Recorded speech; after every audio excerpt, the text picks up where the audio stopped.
this is all in Franklin County. Yeah, especially in nurses, school counselors. Good morning.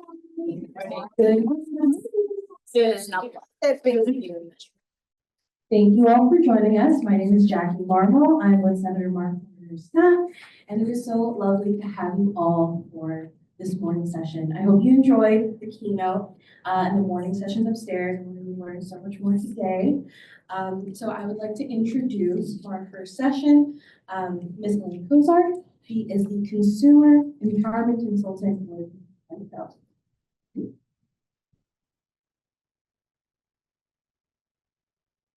Thank you so much. I like to walk around a little bit, so if I do that, can you hear me? Okay. Otherwise, I can carry this. Yeah. Okay. Will be official.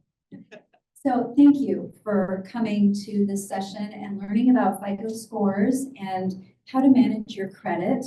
I'm hoping that this information will be helpful. And we'll try to save questions for the end, just because we're limited on time.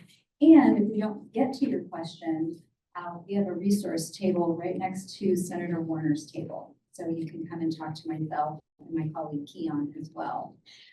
So FICO scores, why are we here? Because FICO scores are a summary of your credit history. And consumers, excuse me, consumers need to know how to manage their credit, right? And we've been kind of traveling around the country. This is our third city in Virginia, actually, in partnership with Senator Warner's office, to talk about financial literacy. And so we're talking with adults primarily about credit. And then we also have been talking with students. We were at Salem High School yesterday, talking with students about kind of overall personal finance and financial literacy. So it's a really important topic, and we feel it's our mission to get that information out, especially since we were the creator of the FICO Score. So to get started, I have a little pop quiz for you. Thought you weren't in school anymore, right? So we're gonna, sorry about that. There we go. So got a couple questions. I just kind of want to get a feel for what people understand, and believe me, there are a couple of questions up here that the answers are myths.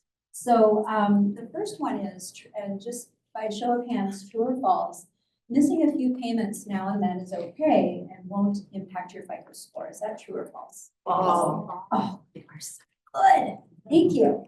The second one, a hard inquiry. Does everyone know what a hard inquiry is? It's when you're requesting new credit. Okay, and we'll talk about all of these in a lot more detail later. But will a hard inquiry, or can a hard inquiry reduce your FICO score? Yeah. Okay, perfect. So soft inquiries that don't, and that's why we'll talk about that later. Annual household income, is that part of the calculation? No. Well, it's different. Not. No. So the FICO score is a credit score. So it's only looking at your credit related information in your credit report. So income has nothing to do with your FICO score.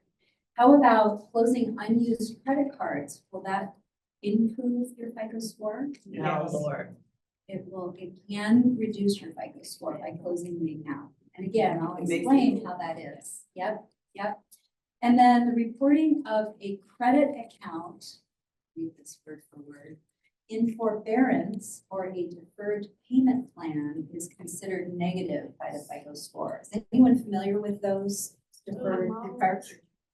What was that? I know what deferred is, but I'm not familiar with the forbearance one. All right, and we'll cover that as well. So the answer to this is no.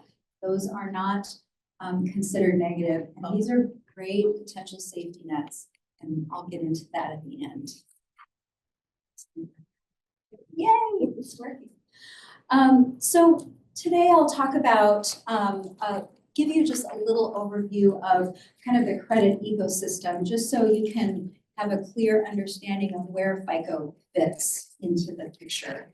And then I'll give you an overview of the elements that are considered in the FICO score and what pieces of information are scored and kind of how much they weigh in the score. So if you think of kids in high school, they have a different weight for attendance and another weight for tests. It's a similar thing with the FICO score. The FICO score is dynamic. It's ever changing. It's always changing. So we'll talk about that. And then finally wrap up with ways that you can protect your credit. And it's not just about fraud. So where does FICO fit in the ecosystem? So a lot of times people confuse us with the credit bureau. So we have no data. We are a data analytics company. And so if you think of the FICO score as a piece of software that sits at each of the credit bureaus to analyze the data at the credit bureau, okay? So you and me and all of us are consumers, and without us, who would need credit, right? Or who would need to lend money? So we borrow money from the lenders. The lenders report that data to the credit bureaus. The credit bureaus provide your credit reports back to the lenders if you're applying to them again. And as I mentioned earlier, the FICO score is a piece of software, think of it that way, at the credit bureaus that every time your credit report is pulled, or whether it's a hard pull or a soft pull, then the FICO score can generate a score for you.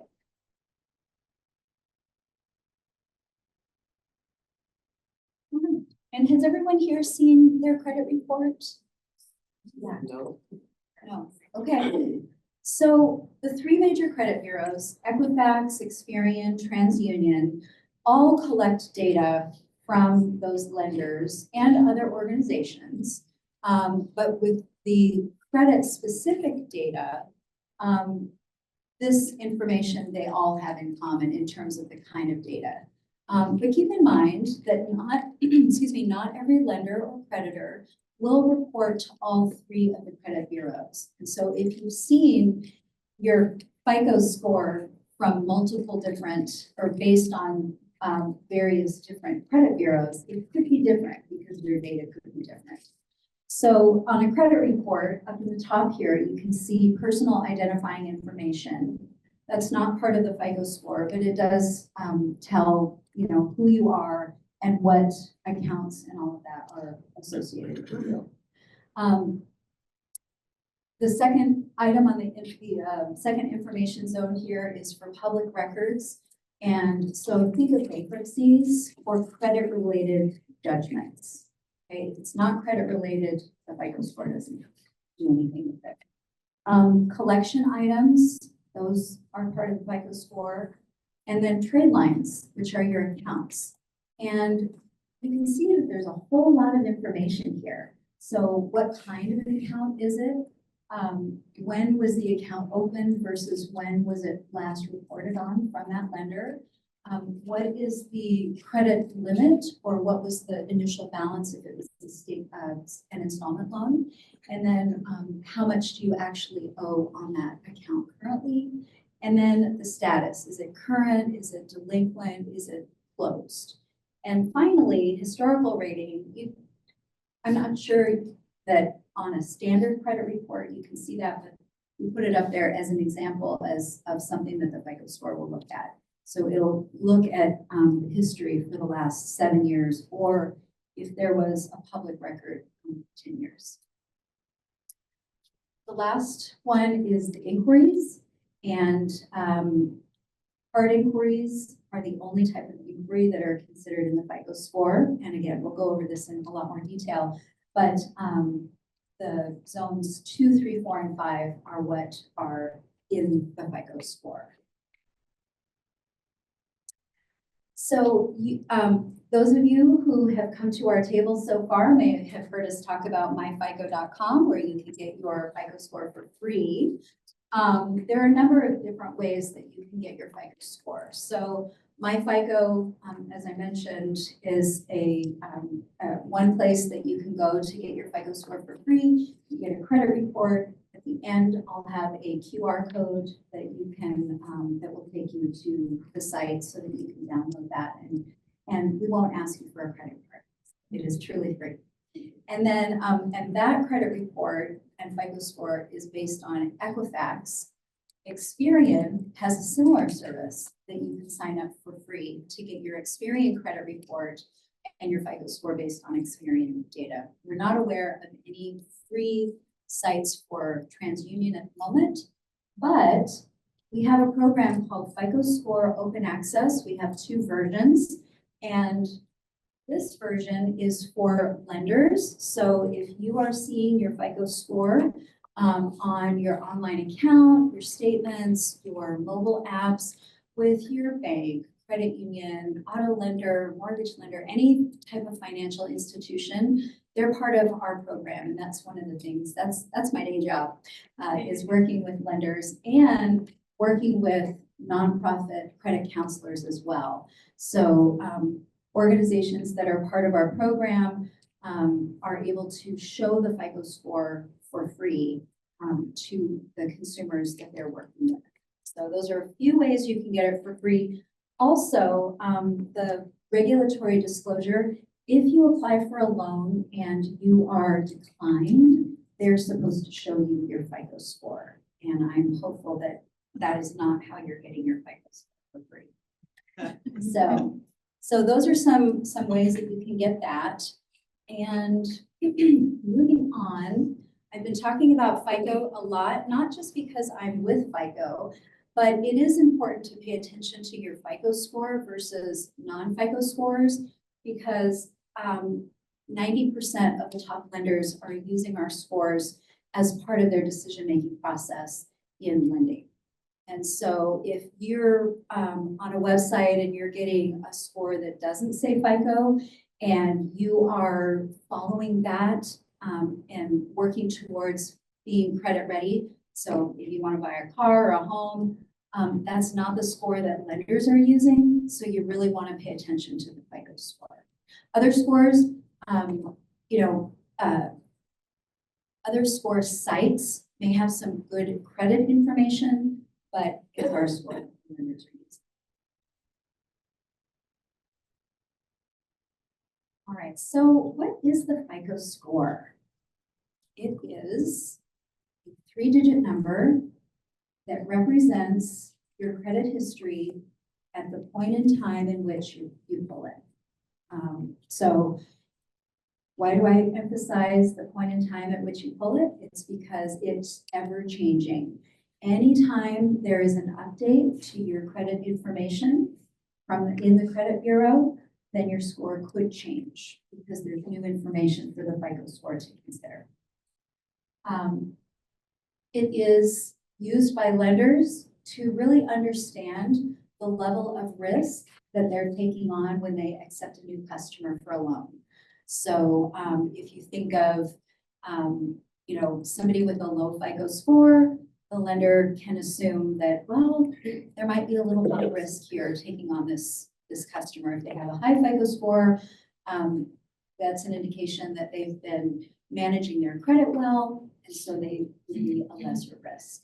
So it's not foolproof, of course, but it is a great indicator. And because we've been doing this for so long, since 1989, we're always looking at data. We're always looking at what's going on with consumer behavior. And so the reason that 90% of the top lenders are using our scores is because they have confidence that when they see a FICO score for any consumer, they have a good sense of the level of risk they might be dealing with.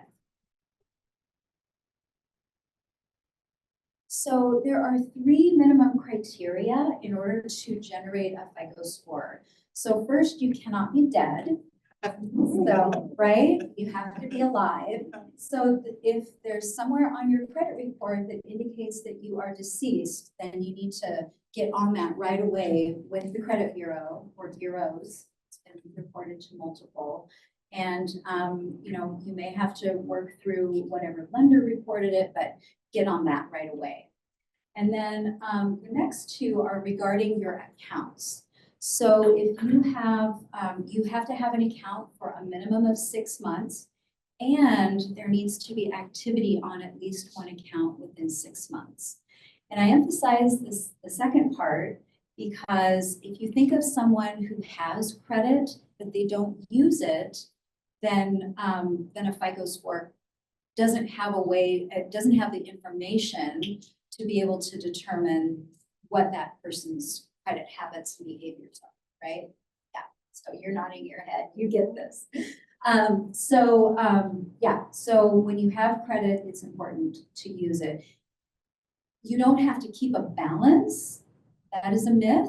You don't have to keep a balance. So if you have credit cards, you can pay them off every month. And I encourage that. As someone who used to be in terrible credit card debt in my 20s, you can probably tell that's been a while ago. So, all right. So going back to what is in the FICO score and what isn't, we looked at the credit report. So think of those 5 information zones. The FICO score is really focused on credit behavior, credit habits, right? So those accounts, all that information regarding the accounts, those inquiries, the hard inquiries, collections and public records. It's all of these things in red that are not part of the FICO score, and is another reason that the FICO score was created, is so that we could minimize at least, you know, these potential, these personal, what is the word I'm coming up with? What was that? They're gonna discriminate. Discrimination. Thank you. Discriminatory characteristics, taking that out of the lending process. And so by not including that in the FICO score, you know, we're hopefully helping that. But also, these things are not an indication of a person's propensity for paying. We've all heard of people who have lots and lots of money and don't pay their bills, right? So that's one of the reasons why income is not part of your FICO score. So that is included, and not considered are your age, address. So from that credit report, we have all of that information, and we take it and break it out into 5 categories. So the first category and most important is payment history at 35%. And then next is outstanding debt at 30%. Your credit history length is at 15%, and I'll cover each of these individually in more detail. And then at 10%, both are the pursuit of new credit, so those hard inquiries, and credit mix. You said you are defining those. What was that? You are defining those. Yes, it's not advancing yet. There we go. Thank you. So with the payment history, again, it's the biggest part, right? So we want to make sure that we pay our bills on time every month. The FICO score is looking at how recent there was a delinquency. Was it 30 days ago? Was it 5 years ago? And time is our friend, right? If you had a delinquency 5 years ago, it's going to be far less impactful to your FICO score than if you had a delinquency a month ago. Okay. Second, it's looking at the severity. Was it, 30, 60, 90? Did it go to collections? Was it charged off? And then it also looks at how many credit obligations were delinquent.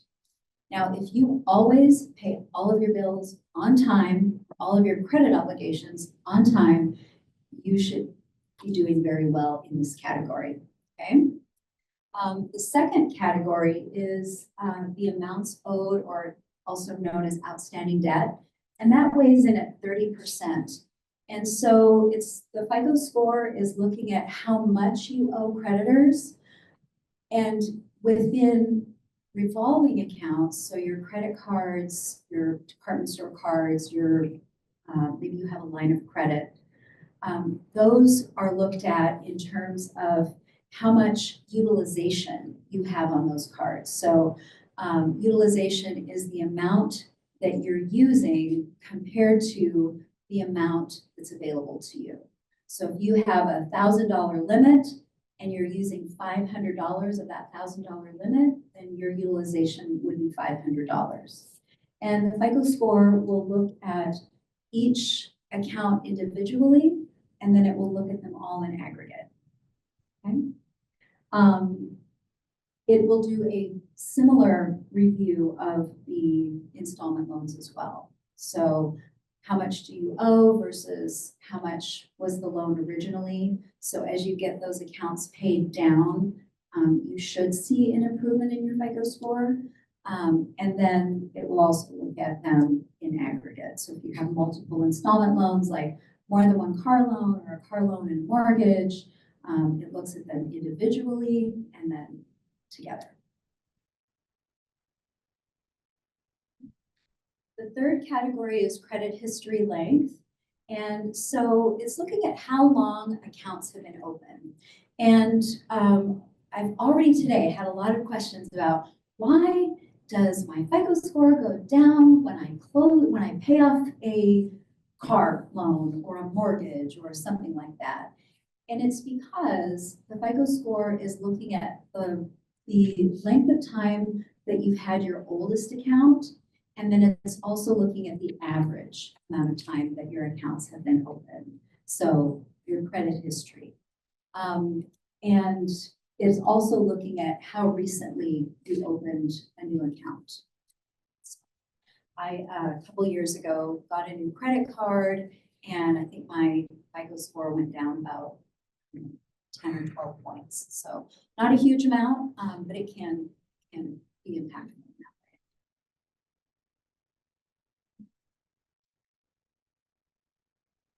So the fourth category is pursuit of new credit. And so that is the consumer initiated request for new credit. And those are also called hard inquiries. And again, today I've already heard a number of people say, but if I look at my credit report, then it's going to ding my credit, and it will not. So if you're just pulling it for yourself, if you go to annualcreditreport.com and pull your credit to look at it, if you work with a credit counselor and they pull your FICO score and your credit report, that will not impact your credit. If you go to my FICO or Experian.com and get your free FICO score and credit reports, it's not going to impact your FICO score. It's just when you apply for a new loan, okay? Another thing that I'd like to say about that is the FICO score encourages people to rate shop when you're looking to make a large purchase. So a car loan, mortgage, and student loans. We have a special treatment for those kinds of applications that come through that make it so that if you, let's say you go to several auto dealerships over a period of time, you've got 45 days. Those auto dealers are going to submit your application to a bunch of lenders, right? Just for simple math, let's say you've gone to 5 dealers and each of them send your FICO score to 8 lenders. That's 40 hard inquiries. And those 40 inquiries will be on your credit report. But if it's all within a 45-day period, the FICO score is only going to consider it as 1. Okay, it's not going to change the credit report, but that's just the special treatment that it's going to give to those inquiries. Similarly, on a mortgage, if you're applying for to several different lenders for a mortgage, then if you do that all within a 45-day period and they are listed as a mortgage, then that will count as one loan, or excuse me, 1 inquiry. So anybody in the process of buying a home or saving to buy a home? Okay, Yeah. awesome. I'm not, but Yeah. rent Sorry, can that be included to help with your rent is being reported? That's a good question. So there is a movement right now, and has been for a couple of years, to get landlords to report rent payments to the credit bureaus. And we would love to see that as well, because if it's in the credit report, the FICO score can score it. But not a lot of landlords do report to the bureaus. So there are third-party organizations that I don't have anybody that I can refer you to, but if you just do some research online, there are some third-party organizations that will report that for you. I would just check them out and make sure they're legit. Because that positive payment history is awesome. You can also ask your landlord to do so as well. Go directly to them and ask them to start reporting. You can answer, but you can't make it. Well, that's, That's the. That's a good point. Yeah, yeah. All right, so, you have a question? Will you be talking about lines of credit? Specifically, They work when you use them? Does it affect the FICO score? yeah, so a line of credit, she was asking how do lines of credit work? So if you have a line of credit with a lender, they're going to report all of that activity, right? And just like a credit card, if you take some of the money out, then it's going to see that you've increased your utilization. And as you pay it down, it's going to show that you've reduced your utilization. So a line of credit, yeah, you would need to check with your lender on the terms of that line of credit, because my understanding also is that some can be reported as an installment loan. So you just have to ask them how they're going to report it. But typically it should be reported as revolving. Okay, so you may talk about it a little bit later. Mhm. Medical bills, where Yeah. does that fall? Great question. So for many years, FICO has bypassed medical debt of $500 or less in terms of collections.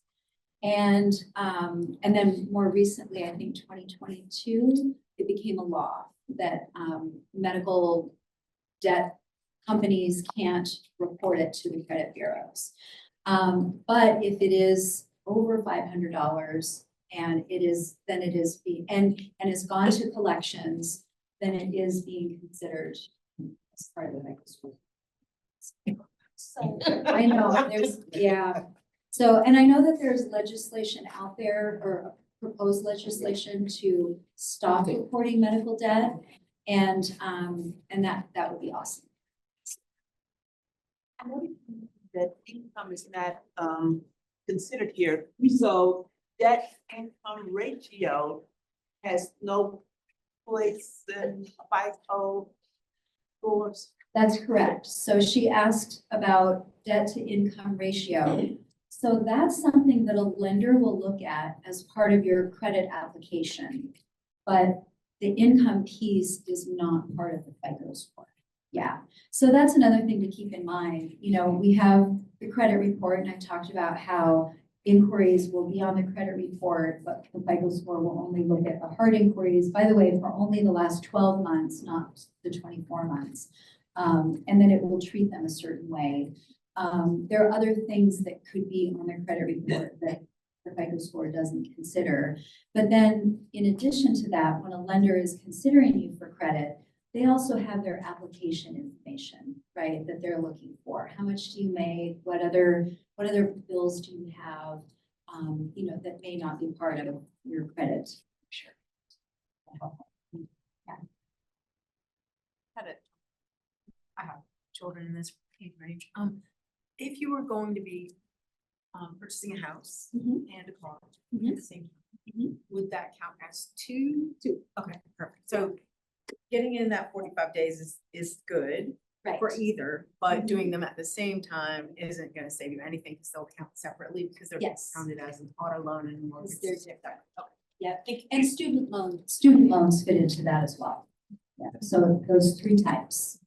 Excuse me, what was her question? Because I didn't hear. Oh, gosh, I'm so sorry. She was asking if you're buying a car and buying a home at the same time, how that works. And the FICO score will count it as two separate inquiries because one is auto and the other is mortgage. Yeah. You gonna say something? Keith? No, I just want to to that point, and this is just, I hear my mortgage buddies in my head right now. If you're doing that, buy the car after you get the house. Okay. Because if you do it before, you could damage your opportunity to get the mortgage, right? So I just wanted to say that, right? Do the Get it car, all wrapped up before you. get the house. I just heard my mortgage buddies in my head as soon as you said, I could hear them talking. By the way, this is Keon Haley, and he is our director of the FICO Score, Score Better Future program. So. Oh. I might get some random person. And I thought maybe you'd want to know why there's a guy here at the women's. Pick up the women. Yeah. What did she say? I was thinking. Pick up women. Oh, yeah. Yeah.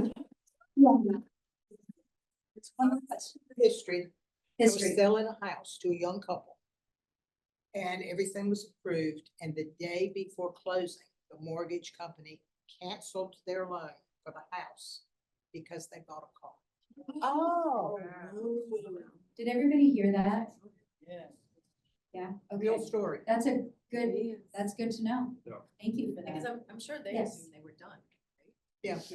I just wanted to comment, it's very true. I went to purchase a home, but it was after I had called myself co-signing for someone a car loan. Okay, so guess what? I needed receipts for where they were making the payments, but it was actually my name. So I mean, I was having a fit. I bet. And then when I went to the people, well, I don't, you know, I don't have no, I said, I need something in order to buy this house. Right. Needless to say, that was the first time and the last time. Oh, yeah. But it did hold me up quite a bit, Yes. trying to get my house. Wow.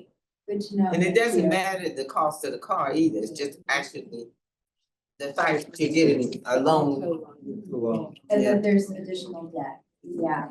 Yeah. I appreciate these perspectives because I can talk about FICO scores all day long, but I have never been a loan originator. So thank you for sharing your stories and your experience. All right, so we talked about pursuit of new credit. Our last. Thank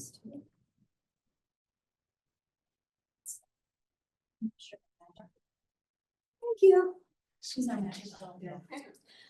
So our last category of data in the FICO score is going to be credit mix. I see the thumbs up. Let me get out of your way here.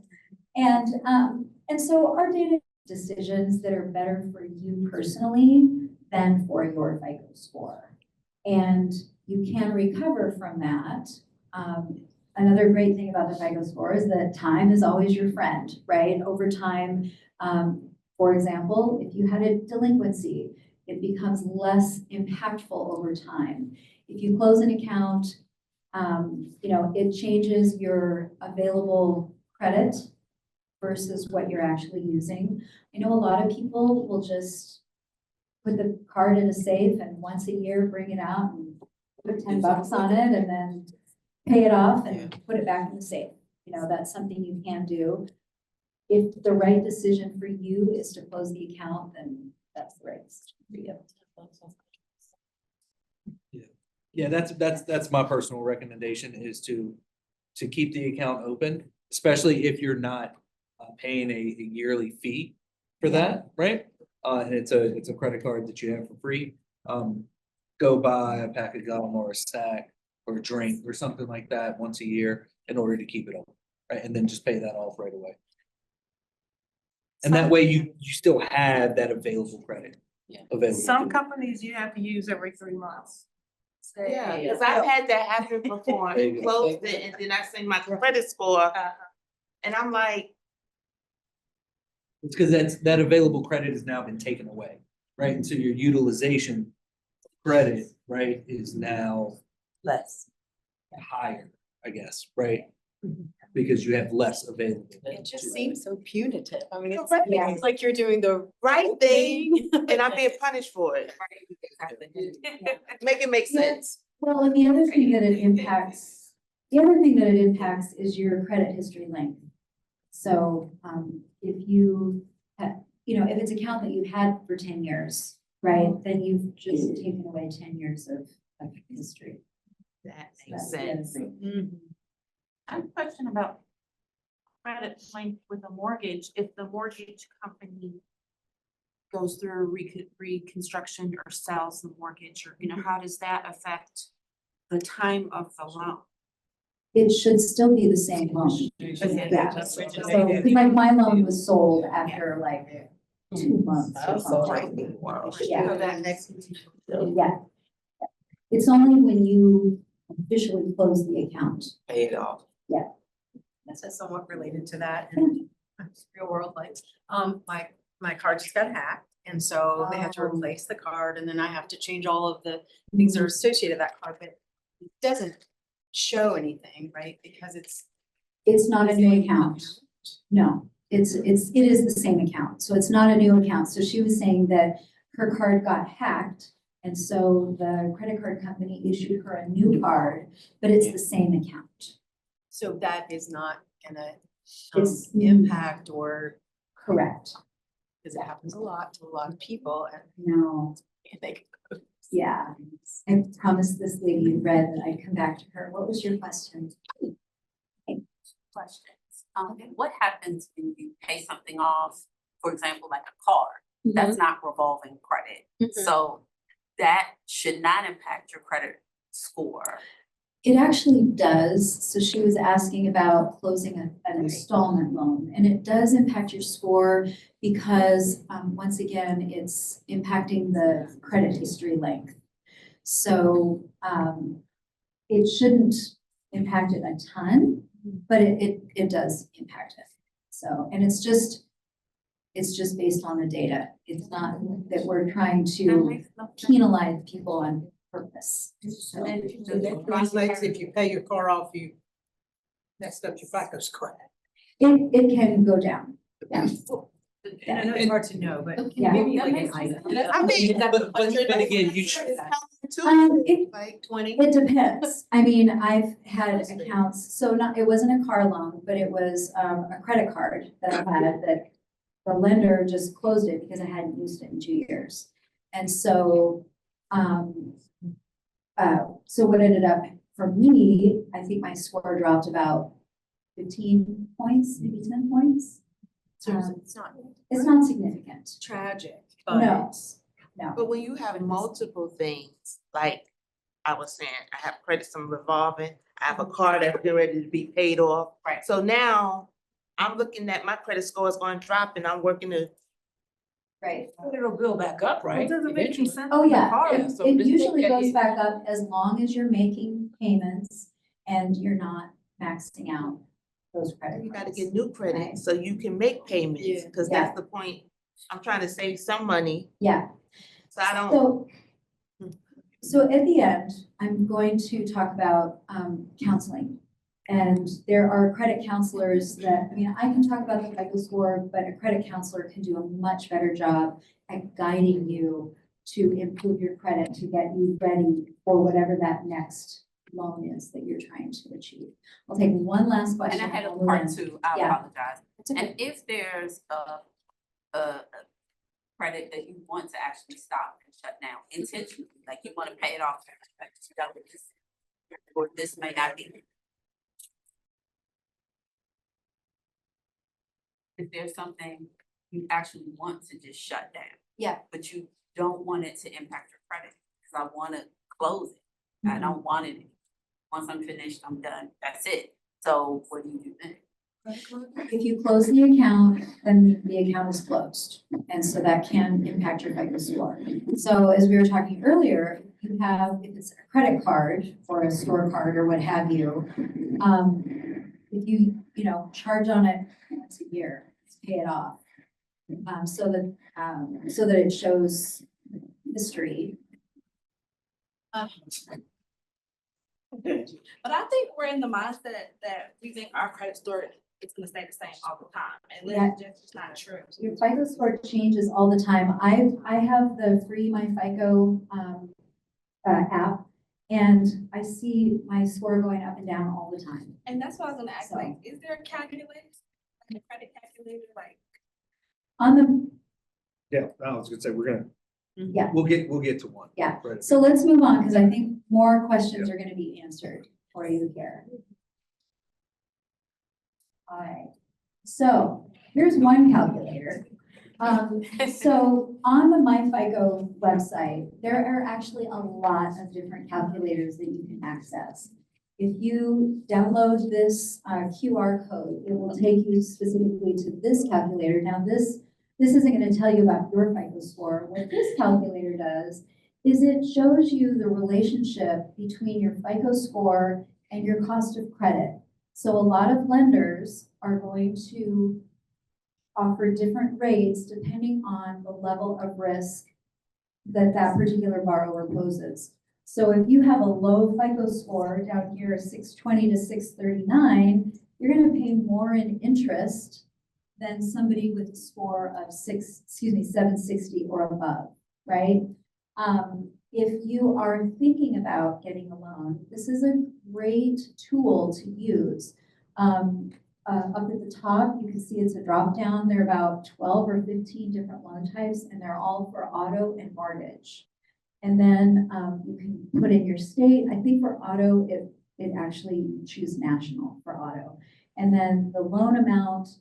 And then down here, you'll select the range of your FICO score. And it's got to be a range, right? Because our scores change all the time.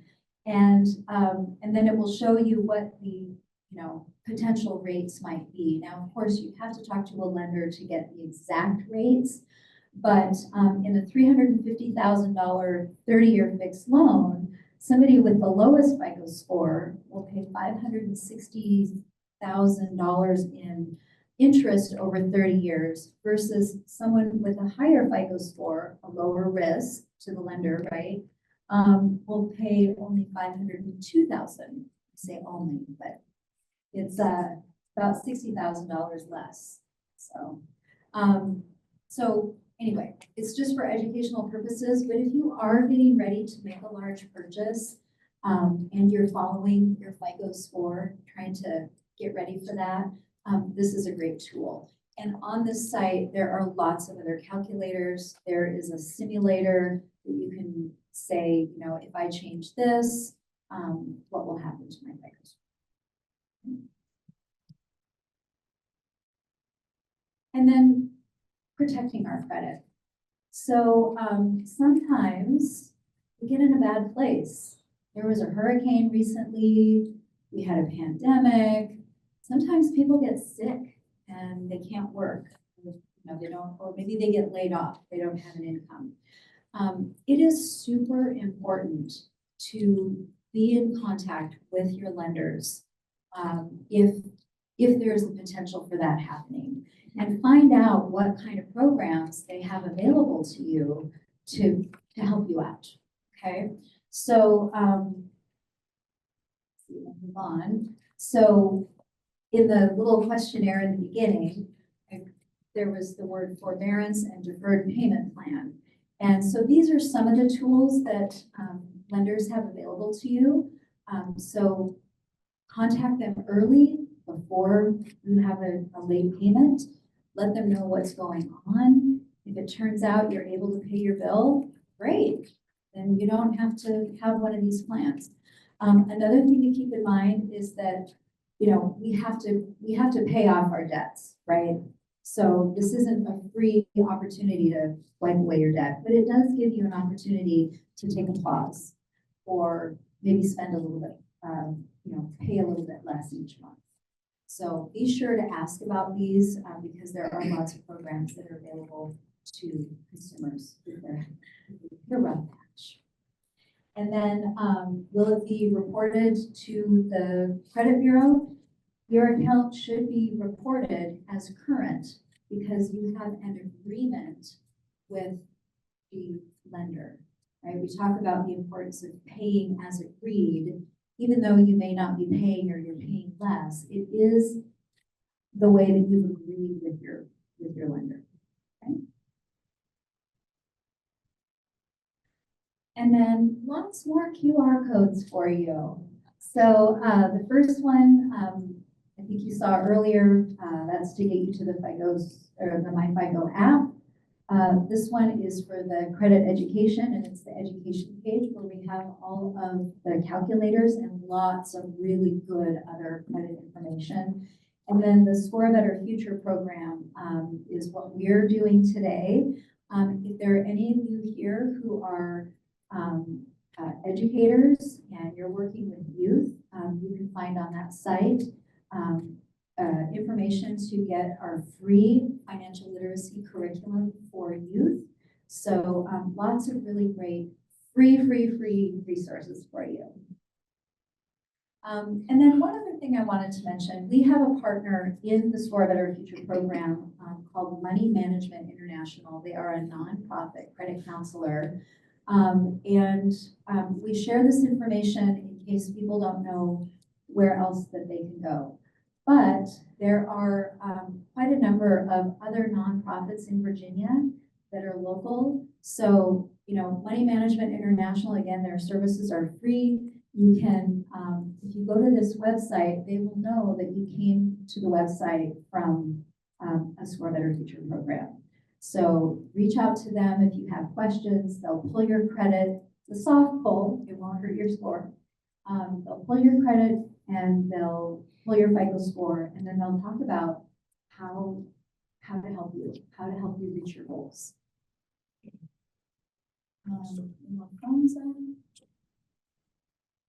And then the last QR code for you, we would love to know what you thought about this session. So if you could fill out our survey, we would really appreciate any feedback.